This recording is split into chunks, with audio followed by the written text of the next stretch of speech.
kana kwa umbali. Okay. Mimi niko na uhakika hawezi kunipigia kuniambia mambo ya broad based. Hiyo hawezi. Na hata Ruto mwenyewe hawezi kunipigia kuniambia mambo ya broad based. Msimamo wangu is never in doubt. Wanajua kwa umbali ashachukua msimamo kuisha. Na sio kwa mambo yote, ni mambo inahusu haki za kibinadamu, ni mambo inahusu haki ya mwananchi. Huwezi kuja kuniambia tumsaliti mwananchi kidogo. Hiyo haiwezekani. Hebu tufahamishe. Iko mambo mnaweza sikizana. Kama who will deputize the other. Okay. Hiyo si mambo itamfinya mwananchi.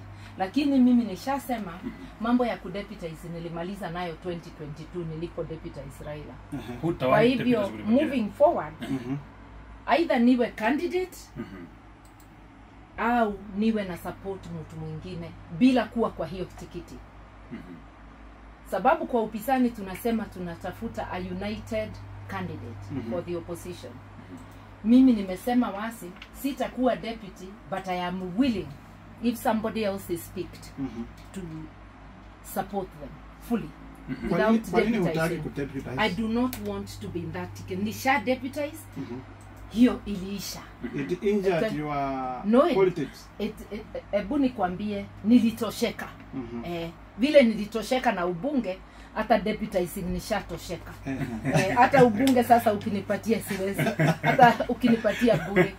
I worked for the people of Geshogo and Kenya, and I'm forever grateful for kuchaguliwa 4 consecutive terms. But lakini hiyo kipindi nikaweka kikomo. Kipindi ya deputy pia nimeweka kikomo. Sasa ni urais ama uunge mtu mwingine au niunge mtu mwingine. Kuna yule ambaye amesema 207 nani alishinda kura